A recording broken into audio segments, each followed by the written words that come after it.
Hi, this is Sydney here for the iLife at Gizmodo Gallery 2009. Today's media day, so there are just a few of us walking around inside, checking out what's going on. Let's head in. Oh boy.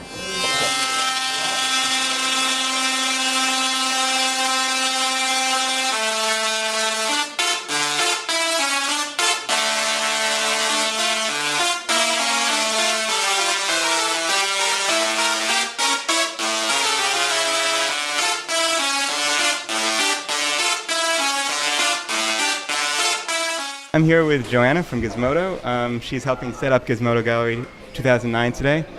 So tell us, how did this come together? How did you find all this stuff, and how did you find this space? Well, this is our second year doing the gallery, and last year we had a smaller version where we showed off some really cool stuff, but this year we've just blown it out, and we're really showing a lot of the cool stuff we write about every day. So obviously, every day we write about gadgets on the edge, so we're showing off a ton of stuff we were able to call in and get people to send us on loan. But on top of that, we're showing stuff that's also from our past, so we really think it just kind of brings together the technology ecosystem, showing where we've come from and where we're going.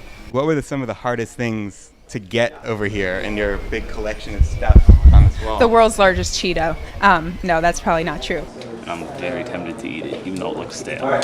It has to be sold. It's got to be honest with a certain There was nothing that was totally easy to get in, especially even get through the door. It's not easy to get a 103-inch TV through the door, but some of these Apple prototypes are really awesome and took some time to get in. You've had a few what? Of the Cheetos. Okay. I don't know I don't know how many they've ever made, so. You mess with me, I'm gonna taser you with my leopard skin taser. I don't even know what to say about this. It's Thriller. And Michael Jackson, who's dead now. Can you tell us a little about what they are, or? They're mini drills. Seriously, look, it actually is. It's actually turning. It's actually turning. It's a mini little drill. So that's micro architecture there for you. If you like Walkmans and you like the DJ, there's a portable turntable. You can DJ while you walk. Look at that. Amazing. Sound burger.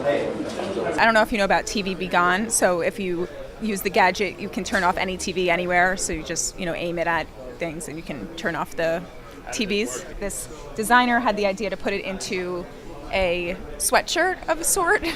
So you actually, if you move and certain motions, you can configure it for zippering it up and down could turn off the TV. So it's kind of like your worst nightmare in a sports bar or something like that. I mean, obviously this is technology. People use technology in different ways.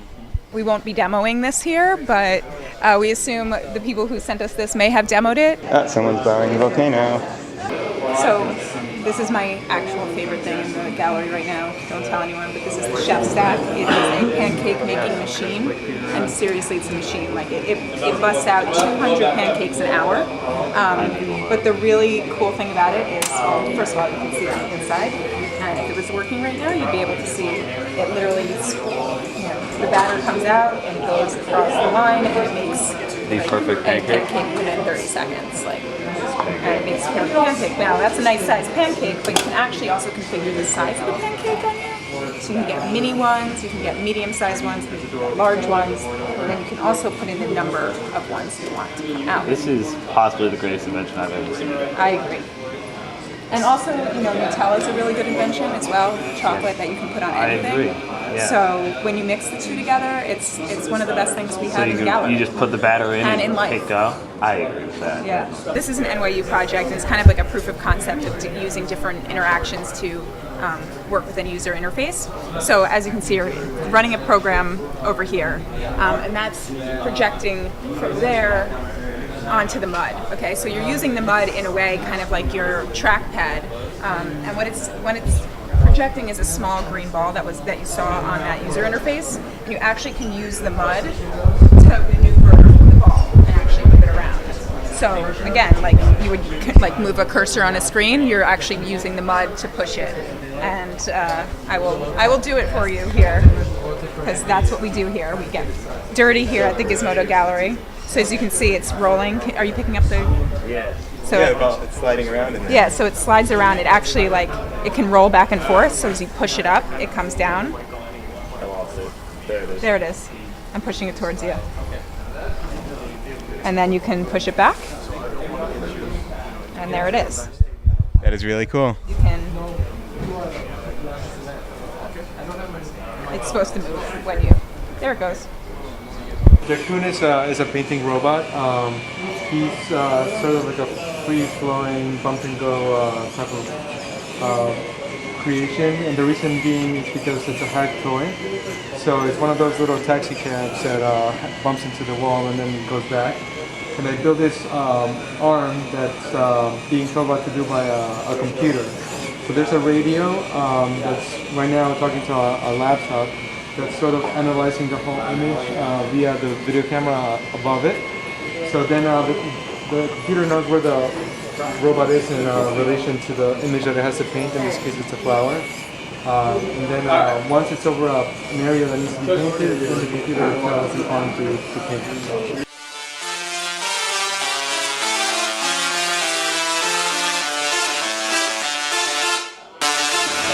Cool. All right. Well, I'm Jeff. Jeff, the iLife. I guess can you tell us about this Tesla musical phenomenon? Sure, no problem. So what you just saw in there are solid state Tesla coils that we're turning on and off very rapidly to emulate the motion of a speaker cone, but with light. So what we're doing is we're charging the particles in the air, right, and making plasma. And as soon as the air rushes back in, it's like thunder, right? Lightning bolt thunder. And so we take a MIDI signal from our computer console and send an electrical impulse to our MIDI control box, which then translates the electronic signal into a fiber optic light pulse. Right? So in order to make a Tesla coil sing, there's a couple of problems.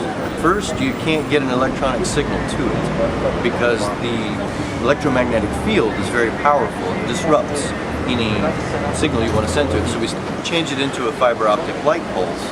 The second barrier is you have to be able to turn it on and off very rapidly. So to make the musical note A, we're turning it on and off approximately 440 times per second.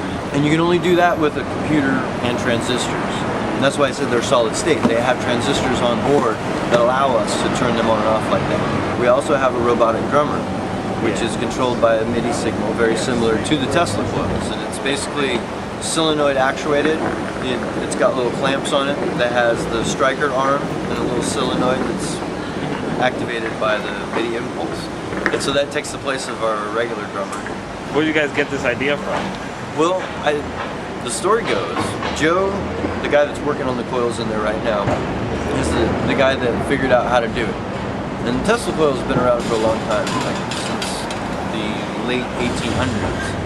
But they didn't have computers back then. And I don't know, Joe is a very smart guy, and it's kind of like the first dude that ever put wheels on a cooler. Right? We've been having coolers since forever.